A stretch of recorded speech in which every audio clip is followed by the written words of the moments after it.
രാധതൻ പ്രേമത്തോടാണോ കൃഷ്ണ ഞാൻ പാടും ഗീതത്തോടാണോ? പറയൂ നിനക്കേറ്റം ഇഷ്ടം, പക്ഷേ പകൽ പോലെ ഉത്തരം സ്പഷ്ടം.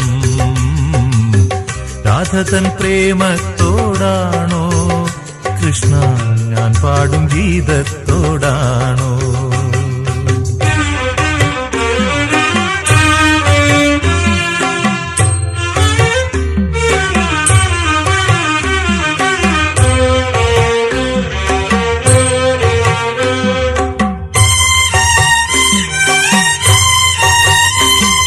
ശംഖുമില്ല കുഴലുമില്ല, നെഞ്ചിന്റെ ഉള്ളിൽ നിന്നീ നഗ്ന സംഗീതം നിൻ കാൽക്കൽ വീണലിയുന്നു.